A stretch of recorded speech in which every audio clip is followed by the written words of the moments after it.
Halo teman-teman, video ini spesial karena judulnya adalah DJP membodohi wajib pajak ya. Anda semua dibodohi oleh si DJP. Bercanda ya Pak ya. Bercanda Pak ya. Jadi hari ini kita mau bahas spesial mengenai pengadilan pajak lagi teman-teman ya. Bersama siapa lagi kalau bukan Ketua Umum IWPI Pak Rinto. Halo ya, Pak. Semangat Mas Awan, semangat Pak Awan. Dan Ketua Umum P5I Pak Ray, luar biasa Pak Ray. Ya, selamat siang Pak Awan. Terima kasih Pak Ray, Pak Rinto sudah hadir ya. Jadi kenapa saya bilang ini membodoh-bodohi wajib pajak? Karena kita ini ibaratnya dikasih makan yang enak gitu, padahal di belakang lu dibodoh-bodohin gitu ya. Jadi gini ceritanya, sudah menjadi pemahaman umum bahwa wajib pajak itu menang 60% di pengadilan pajak. Iya. Betul Pak ya? Betul. Jadi DJP membuat statistik bahwa wajib pajak menang 60% di pengadilan pajak, kalah 40%. Artinya DJP kalah 60%. Iya. Tetapi pertanyaannya, apakah ini kabar gembira? Iya kan?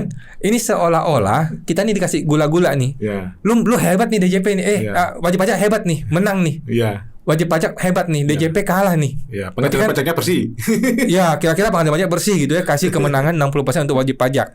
Tetapi kita lupa atau sengaja untuk tidak diberikan informasi yang lebih detail mengenai jumlah rupiah perkara, Pak. Iya. Jadi jangan-jangan dia memang kalah 60%, tapi dia menang jauh lebih besar rupiah miliar-miliar triliunnya Pak dibandingkan yang dia kalah. Jangan-jangan seperti itu. Iya, bisa jadi Mas Awan. Bisa jadi begitu ya. Jadi kita perlu juga tahu selain jumlah perkara yang menang dan kalah, kita perlu tahu jumlah rupiah yang menang dan kalah. Iya, Ya kan? betul. Nah, jadi IWPI katanya nih akan bikin surat permintaan informasi. Jadi pertama saya pengen tahu dulu nih kepentingan IWPI apa nih Pak? Ya. Seperti ini Mas Awan. Jadi kan kami melihat data tadi itu kan seakan-akan kan banyak wajib pajak yang dimenangkan di pengadilan pajak, Mas Awan. Lah, waktu itu saya senang Mas Awan. Wah, nanti saya kalau mencari keadilan ini akan terbuka lebar nih di pengadilan pajak. Lah, saat saya mencoba mencari keadilan di pengadilan pajak, wah, kayaknya buntu Mas Awan. Kayaknya buntu. Statistiknya kita menang, tapi kita maju kok kita kalah gitu ya. Gimana itu, Pak? Ya karena yang pertama ternyata nih majelis hakimnya mantan dirjen pajak atau mantan pegawai bea cukai Mas Awan. Nah, jadi sudah kenal dengan para tergugat karena di pengadilan pajak kan tergugatnya hanya ada 3. Direktorat Jenderal Pajak, Direktorat Jenderal Bea Cukai, sama pemerintah daerah Mas Awan. Lah ternyata saat kita melaksanakan sidang, kita menemukan ini di media media sosial itu ternyata ketua majelis hakimnya terhubung koneksi pertemanan dengan ini tergugatnya Mas Awan saat persidangan Mas Awan, dan itu kita laporkan ke KY pun ditolak Mas Awan karena tidak cukup bukti Mas Awan. Nah terus kami kan penasaran Mas Awan, kami menemukan data ini dari 60% kemenangan wajib pajak tadi, kita menemukan data di websitenya SatPP Mas Awan, Sekretariat Pengadilan Pajak di Kemenq Mas Awan. Itu kan ada Mas Awan, memang jumlah kasusnya Mas Awan, penyelesaian sengketa pengadilan pajak mulai tahun 2019 sampai 2023 Mas Awan. Nah itu ada 7 kategori Mas Awan, mulai 2019 sampai 2023. Kategori pertama adalah pencabutan dan penetapan Mas Awan. Yang kedua tidak dapat diterima, jadi gugatannya atau bandingnya tidak dapat diterima. Terus yang ketiga menolak. Yang keempat menambah pajak yang harus dibayar Mas Awan. Terus yang kelima mengabulkan sebagian, yang keenam mengabulkan seluruhnya, dan yang ketujuh adalah membatalkan. Nah, yang kami mau tanyakan ke ini Mas, permohonan informasi tadi ke Kementerian Keuangan itu dari 7 kategori ini, masing-masing itu per tahunnya itu berapa Mas? Jumlah gugatannya yang dimenangkan WP berapa, yang dimenangkan wajib pajak berapa? Karena kalau gugatan itu kan langsung SKP-nya kan langsung 0 Mas Awan, tidak sah kan tidak ada pembayaran pajak Mas Awan. Nah kalau banding ini kan perlu diteliti Mas Awan. Nah nanti kalau yang bandingnya itu berapa yang dimenangkan wajib pajak, berapa yang dimenangkan DJP. Jadi per tahun ini kita minta rinciannya Mas. Gugatannya berapa, terus bandingnya berapa Mas Awan. Termasuk jumlahnya Mas Awan, jumlah nilai sengketanya. Misalkan gugatannya itu nilainya 10 miliar, ini kalau membatalkan berarti kan drop Mas, 0 kan. Nah, itu nanti akan kita olah Mas Awan. Nanti akan setelah kita dapat data, nanti kan kita bisa analisa Mas Awan. Jadi jumlahnya ini benar-benar berapa persen ini? Kemenangannya WP ini benar secara statistik 60%, cuman secara nilai itu berapa Mas Awan? Contohnya kita ini Mas, SKP-nya 10 miliar, dikabulkan sebagian. Turun jadi 8 miliar, tapi karena ini banding 8 miliar denda 60% Mas Awan. Malah tekor Mas Awan. Statistiknya menang, tapi rupiahnya tekor. Rupiahnya tekor. Karena itulah kita meminta ini Mas, detail informasi ke PPID itu seperti itu Mas Awan. Oke, saya lagi ke Pak Rey nih. Jadi gini Pak, jangan-jangan ada kong kali kong, jangannya ada permufakatan licik ya dan jahat antara DJP dengan hakim-hakim di pengadilan pajak. Jangan-jangan nih ya, kita menduga ya, supaya apa? Supaya WP merasa hebat. Supaya WP merasa senang, supaya statistiknya kelihatannya bagus bahwa negara kalah nih, pemerintah kalah dari wajib pajak, kalah 60%. Tapi jangan-jangan kita cuma menang rupiah, cuma menang 2%. Jangan-jangan ya. Jangan-jangan gitu. Nah, udah tadi seperti kata Pak Rinto nih, udah menang tapi kalah secara rupiah gitu. Nah, jadi bagaimana nih Pak Rey menanggapi ini? Apakah kira-kira memang ada dugaan seperti itu dan kenapa penting sih bagi kita untuk mengetahui jumlah nilai rupiah menang atau kalah ini Pak? Ya, terima kasih pertanyaannya Pak Wan dan juga masukan dari Pak Rinto.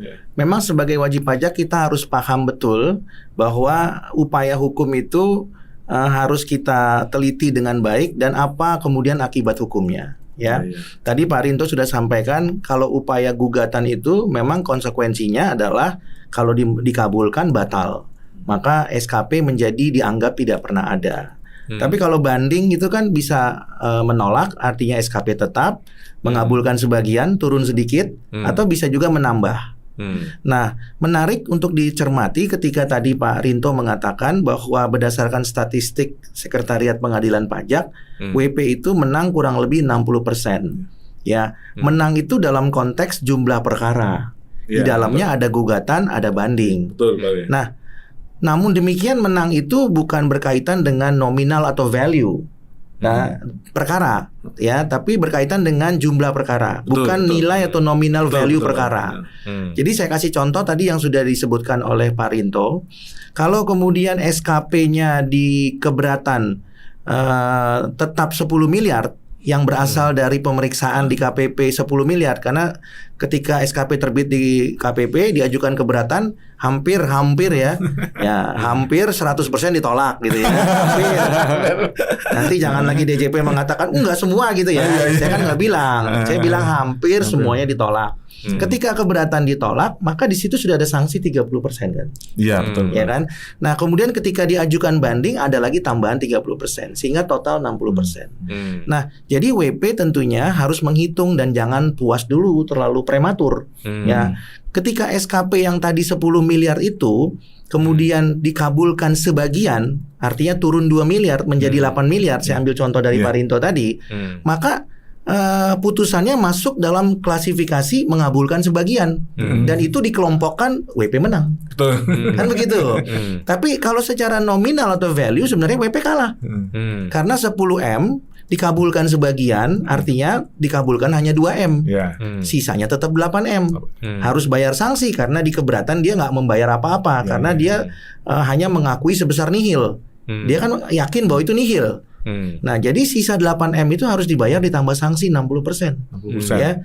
8M dikalikan 60% itu 4,8. Kalau ditambah 8M 14,8. 12,8, Pak. Sorry, 12,8. Ya kan? Jadi sudah upaya hukum, bayar pengacara, habis waktu, jadi tambah banyak, Pak Rey. Ya, jadi sebenarnya kalau dalam perkara disebutkan mengabulkan sebagian. Betul. Tapi sebenarnya ya itu sebenarnya WP kalah. Karena yang tadinya 10 jadi 12,8. Iya, 12,8. 12,8. Ya, tadinya kan 10. Yang mendingan nggak usah upaya kan? Tidak usah upaya administratif, tidak usah upaya hukum. Bayar saja 10. Tapi justru karena dia keberatan, ditolak, dia banding, kabul 8M tambah sanksi, jadi 12,8. Nah, jadi secara nilai atau value sebenarnya WP kalah. Tapi kalau disimpulkan perkaranya kan mengabulkan sebagian. Jadi kalau kita ngomong yang mengabulkan WP tadi 60%, memang masuk ke yang 60% tadi, Pak Rey. Cuma secara value-nya kalah gitu, Pak Rey. Betul. Nah, ini mungkin yang silakan saja IWPI tanyakan ke Sekretariat PP kan, supaya wajib pajak mendapat pencerahan agar kemudian WP bisa berpikir bahwa upaya hukum itu bukan hanya banding. Karena selama ini kan edukasi di masyarakat yang saya dengar langsung kurang lebih 70 juta wajib pajak itu selalu disarankan oleh AR, pemeriksa pajak, selalu banding karena bicaranya itu tadi keberatan dulu Pak ya. Keberatan dan banding ya. Karena banding itu pasti adalah produk dari keberatan Jadi selalu disebutkan keberatan dan banding. Jadi sebenarnya wajib pajak sudah digiring oleh upaya hukum satu-satunya yang sangat fenomenal dan kontroversial yaitu keberatan dan banding. Padahal kan hukum acara peradilan pajak itu membuka peluang yang seluas-luasnya bagi WP untuk mengajukan upaya lain, baik itu upaya hukum gugatan maupun upaya-upaya administratif lain pembatalan, pembetulan dan seterusnya. Nah, jadi kembali lagi kepada wajib pajak dipersilakan untuk menempuh upaya hukum itu yang menguntungkan. Jadi upaya hukum itu bukan ditentukan oleh tim pemeriksa pajak betul. Ditentukan sendiri oleh WP-nya. Ya kan ya, karena konstitusi itu mengatur demikian, setiap warga negara berhak mendapatkan bantuan hukum dan mengajukan upaya hukum. Jadi upaya hukum itu bukan didikte oleh pemeriksa pajak, ya kan, apalagi oleh Direktur Jenderal Pajak, tapi kembali kepada kondisi dan keadaan WP masing-masing. WP yang akan menentukan kapan harus mengajukan gugatan, kapan harus mengajukan keberatan, dan kapan harus mengajukan banding serta upaya-upaya yang lain. Dan tentunya ini tugas daripada P5I dan juga IWPI untuk mengedukasi bahwa upaya yang tersedia itu bukan hanya satu-satunya keberatan dan banding. Betul, Pak. Kalau ini yang digiring, maka kembali lagi hukum tidak menjadi panglima. Itu yang pernah saya alami Pak Re saat kita mediasi dengan DJP. Bahkan itu dari Kanwil Jatim 3 sama DJP Pusat datang ke kantor Ombudsman, itu pun di depannya pimpinan Ombudsman itu mengatakan upaya hanya ada tadi Pak Re. Hanya ada keberatan dan banding. Gugatan juga tidak diomongkan itu Mas Awan. Jadi di hadapan pejabat negara juga itu mereka juga tidak mau memberitahu bahwa ada upaya lain selain keberatan dan banding. Seperti itu Mas Awan. Iya, terima kasih Pak Rinto. Tentunya itu menjadi masukan buat wajib pajak bahwa memang Direktur Jenderal Pajak tidak lagi dalam kewajiban untuk mengedukasi, tapi tugas mereka lebih banyak kepada pengawasan. Oleh karena itu wajib pajak diharapkan untuk bisa memahami hukum pajak, baik itu hukum formil maupun hukum material, lebih baik di masa yang akan datang, menjadi lebih baik, lebih paham dan lebih paham di masa yang akan datang. Karena kita tidak bisa mengandalkan pejabat eksekutif di bidang perpajakan untuk mengedukasi. Tapi wajib pajak diharapkan proaktif ya Pak Rinto ya. Betul Pak Re. Ya, maka edukasi itu menjadi sangat penting. Dan sekali lagi tidak perlu menutupi hukum atau apalagi mengkondisikan, nggak perlu ya. Jadi dibuka apa saja, apa adanya saja. Upayanya gitu ya. A, B, C, D, E, silakan Bapak Ibu sekalian menempuh upaya yang mana gitu Pak Re. Betul ya. Harapannya mungkin IWPI bisa nanti mengedukasi ya. Siap, Pak Re. Supaya upaya-upaya administratif dan upaya hukum bisa tersedia. Dan melakukan upaya administratif dan upaya hukum itu bukan artinya melawan negara, bukan. Tapi melaksanakan haknya. Beda ya. Beda melawan negara dan pemerintahan yang sah dengan melaksanakan hak. Betul. Karena hak dilindungi oleh konstitusi. Jadi sah-sah saja. Demikian Pak Rinto dan Pak Awan. Oke, makasih Pak Re, makasih Pak Rinto. Jangan sampai ketika terbuka informasi ini terjadi gempa bumi ya di dunia kesehatan perpajakan Indonesia. Jangan-jangan kita cuma menang 1% Pak. Emang gila itu oknum ya. Oke, makasih Pak Re, makasih Pak Rinto. Sampai jumpa lagi di podcast berikutnya Pak. Ya, sama-sama. Terima kasih Pak Awan, Pak Rinto.